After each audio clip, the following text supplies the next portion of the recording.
So it's been a while since we've done this kind of video, and that kind of video is talking about some 49ers football, doing a little recap of their games, even though this particular one is very late and out of date. But, in the spirit of the preseason, I might as well use a tune-up. I might as well use my own warm-up in preparation for 49ers regular season football for the 2024 season. So that being said, we're here to talk a little bit about the 49ers preseason game in week 2 against the New Orleans Saints. And, just my little takeaways from it. I mean, it's preseason. I mean, basically, it's, who's going to be on the roster, who can be very impactful for this team, who can make the cut going into the fall. So that being said, just like with last week, not many of the starters played in this one. If any, the only starters that did play in this game were starting quarterback Brock Purdy and a couple of people on the offensive line. Other than that, you had the likes of George Kittle, Deebo Samuel, and then Nick Bosa, Fred Warner. So most of the starters on the team were out. They rested them, but the main thing here was Brock Purdy getting his first game action to keep himself fresh. But it was apparent that without his starters, especially in the receiving game, he really struggled in this one. And that's like the big negative in this game. Now, again, granted, no starters, especially up front on the offensive line. I mean, some people in the media are like taking away, that looks very bad for Mr. Purdy, especially when you don't have any weapons and all that. I mean, granted, it's preseason. I just hope that it doesn't become a common trend when everyone is back in for the regular season. So, some things to take away from Brock's performance is that, he only completed one pass, and I believe that was to Trent Taylor for his only first down for Purdy's playing time. Everything else after that was pretty messy. People were dropping passes. Purdy made this very bad bootleg play. He was trying to get too cute with it, and he nearly threw an interception that one of the backup tight ends had to bat down and stop it from happening. So that was pretty much a summary of Brock Purdy's day.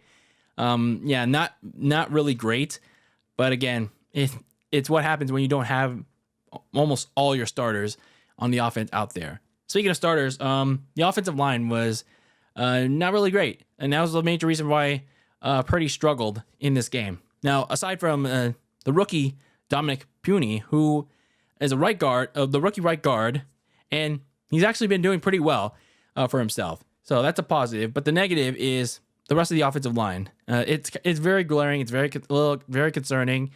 They've really struggled against the Saints. The Saints starting defensive line. And again, it's in fairness due to the starters being out due to injury. Some reserves also being out with injuries, or in the case of Trent Williams, still on holdout. But even then, if Trent Williams wasn't on holdout, he was gonna play in this game anyway, because the Niners normally don't put him out there during the preseason. But when you have your starting quarterback out there with a bench warmer offensive line, it's cause for concern, because Purdy got hit most of the time he was out there, and he took a sack, even though it was just a tackle for loss, a run for loss on his last down. It was alarming every time he took a hit. It just remind you of last season and then in the games that he played in his rookie year. So it was just a shining light of how little the front office invested in this upfront protection for their quarterback. Even though, yes, it's just a second string offensive line, but I just hope it's not a common trend once you have everybody back. Well, hopefully we get Trent Williams back too. A common trend of going into the regular season. But not everything was doom and gloom in this preseason game, because when you look at what was good about this preseason game, the backups behind Purdy, they actually outplayed them. Now, obviously say, maybe they do have a chance. They do have a chance to unseat him. No. Relax yourselves. Purdy will be fine. He'll find a way to bounce back and try to give himself one more impression and one more tune-up before the actual games matter. So there is a little bit more interesting storyline with the number 2 quarterback situation, because Joshua Dobbs, who we signed in the offseason, Josh Dobbs, the Pastronaut, and he made a name for himself last season with the Arizona Cardinals, the Minnesota Vikings. Yeah, he actually did pretty well in this game with the time that he had. He showed really good scrambling ability, some really nice off-script plays, and then he scored the only touchdown for the 49ers on a really nice drive. He could have had a touchdown play earlier when the offensive line gave him an open lane to go straight through on a 3rd and goal. But then they decided to go for it on 4th down, and he still managed to get it anyway, which was good for him before the first half ended. And then much later in the game, you had Tanner Mordecai, this undrafted, I think he's an undrafted rookie. He had his first action, so you got a glimpse of him. He looked all right as well. He might not make the cut because you have Brandon Allen there as well, this veteran backup. He looked all right too. So Tanner Mordecai, for his first game action, he looked solid. He slung the ball in there, made some sharp throws, but also ones that either he threw behind or he overshot the receiver. But I mean, it's a little expected when you didn't have much game action. But I could possibly see Tanner Mordecai making the practice squad once they make those final roster cuts. And then going up to non-quarterback positions, the backup running back spots. I do think they could be a little bit very helpful once the season progresses. And if these backups make the roster, like Brandon Schrader, he performed very nicely in the first half. Like, I like the runs that he had with between the tackles, and he had some decent outside runs too. Matt Breida, a familiar name for 49ers fans out there in the mid 2010s and I think even the late 2010s too. He bounced back after a struggling opening week in the preseason in Tennessee. He bounced back with a turnover-free performance, and he had a nice second half as well. But Schrader, though, was the standout in the backup running back room in the first quarter when San Francisco really struggled to get anything going. Defensively, because I didn't talk about defense enough, corner Ronaldo Green, he pretty much held his own against Chris Olave when he was in there. And overall, he played well in man coverage. And then Darrell Luter Jr., the other cornerback, the second-year corner, he was probably the best of the bunch. I mean, aside from Ronaldo Green, he had very good awareness with the football, and he made some pretty nice stops and pretty nice breakups, especially on the last play of the game where the Saints were trying to score a game-time touchdown and then try to take the lead with the field goal. But Darrell Luter was right there on the money in coverage and stopped that from happening.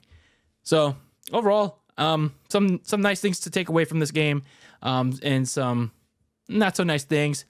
But basically, some of these players look pretty good out there, and some not so much. So looking ahead to the next game, the final preseason game in Las Vegas against the Raiders. I mean, it's pretty much the dress rehearsal game. Some teams take it as a rest game because they already did their dress rehearsal game with week 2. But for the 49ers, this is probably their dress rehearsal game before the real action starts in a couple weeks against the Jets. But who knows how many starters are going to play in this one. Kyle Shanahan already said that Brock Purdy is going to play in Las Vegas. But given how much he was hit and who will be up front with that offensive line, how much he'll actually play is going to depend on Kyle Shanahan. But I do expect at least a quarter from Brock Purdy, maybe. But I just hope that the offensive line will be able to protect him. And we also don't, like I said, we don't know how many other starters are going to play. I imagine more, but I don't know if we're going to get Deebo Samuel, George Kittle, Travarius Ward. But I don't know. There's just a lot of injury risk. Yes, there will be, but some of these starters know that they don't want to risk being too rusty out there. And then, of course, this last game means one last audition for the people looking to try to make the 53-man cut. Because, there haven't been too many names that have stood out to me personally, other than the ones I mentioned. But, this is one last shot for these guys that are trying to make an NFL roster. So, we'll see who stands out the most in this game coming up on Friday, I believe. And then one last audition for whoever wants to be the backup behind Brock Purdy. I do think Josh Dobbs has the inside track to go and get that spot. But I think, I don't know what their fascination is with Brandon Allen, but if it were me, I think Josh Dobbs did pretty well in the action that he got against New Orleans. I know the game he had in Tennessee, there were some not so nice things, but I think he did pretty well for himself. I do like his off-script ability.